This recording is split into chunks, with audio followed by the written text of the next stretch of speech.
અમદાવાદની સાબરમતી નદીમાં જંગલી વનસ્પતિનો ખડકલો જોવા મળ્યો હતો। સાબરમતી નદીમાં સ્વચ્છતા અભિયાન બાદ પણ જળકુંભી દેખાઈ। જળયાત્રા પહેલા સાબરમતી નદીમાં પાણી ભરવામાં આવ્યું હતું। ઉપરવાસમાંથી આવેલા પાણીમાં જળકુંભી તણાઈ આવી હતી। નદીમાં પૂજા સ્થળ પર જળકુંભીનો ખડકલો જોવા મળ્યો હતો।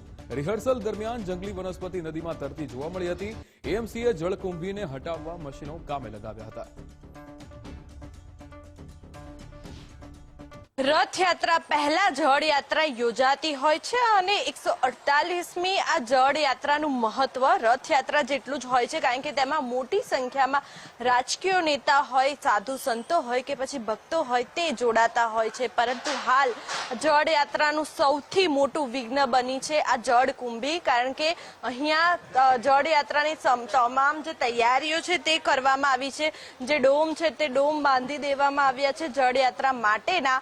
પરંતુ આ ડોમ બાદ હવે જ્યારે ભૂદરના આરેથી 108 કળશમાં પવિત્ર જળ ભરવામાં આવશે અને ગંગા પૂજન કરવામાં આવશે। પરંતુ આ જળના કિનારે જ ખાસ કરીને જે મહાકુંભી છે તે વિઘ્ન બનતું હોય તેવું લાગી રહ્યું છે, કારણ કે ઉપરવાસમાંથી આવેલા પાણી સાથે જે જંગલી વનસ્પતિઓ છે તે પણ તણાઈને આવ્યા છે અને જળયાત્રામાં નદીમાં પૂજા સ્થળ પાસે જે જંગલી વનસ્પતિ છે તેનો ખડકલો જોવા મળી રહ્યો છે, કારણ કે અહીંયાથી જ જે સાધુ સંતો છે તે બોટમાં બેસીને ભૂદરના આરે વચ્ચોવચ્ચ પવિત્ર 108 કળશમાં જે પવિત્ર જળ છે તે એકઠું કરતા હોય છે અને ખાસ કરીને ગંગા પૂજન કરતા હોય છે। પરંતુ હાલ